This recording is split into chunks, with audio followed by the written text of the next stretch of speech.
student debt, the interest rates that students have to pay. What the Republican budget does, amazingly enough, is exactly the opposite. They cut $90 billion of mandatory funding from the Pell Grant program, the major source of funding for low and moderate income young people who want to attend college. This would increase the cost of a college education for more than 8 million Americans, moving exactly in the wrong direction. In Vermont, and I expect in every state represented here, we have a child care crisis. Working families cannot afford to send their kids to child care. The Republican budget would cut Head Start very significantly, meaning that at least 110,000 fewer young children would be able to enroll in that important project.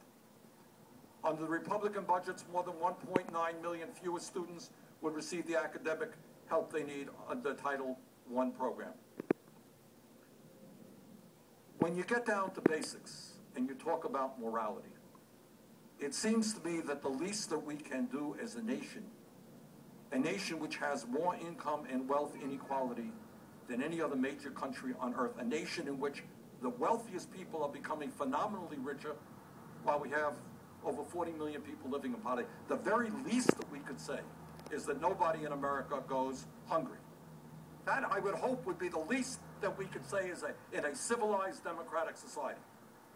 What the Republican budget does is throw over 1.2 million women, infants, and young children would be denied the nutrition they need through the WIC program, an incredibly innovative and successful program which helps pregnant women and little babies. We're going to really cut that program. The Republican budget would cut food stamps by more than $125 billion. Mr. Chairman, let me just conclude by saying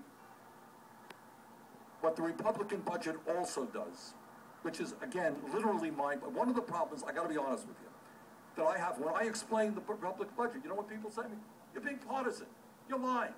You can't really be. When you tell them these things, we talk about taxes. Let's talk about taxes. What the Republican budget does is abolish the estate tax. Who benefits from the estate tax? The top 0.2% of the wealthiest people in this country. Fewer than 6,000 families will get a tax break of over $269 billion.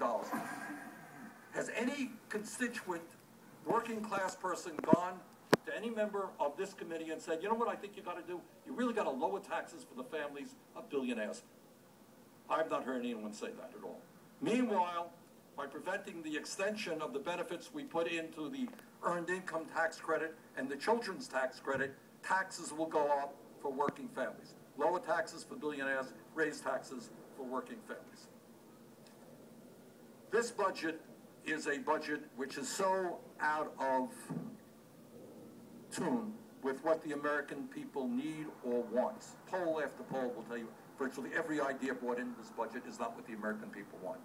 So I would hope that in the remaining days and weeks that we have, we can in fact significantly revise this budget and start doing what the American people want and not just what the billionaires of this country want.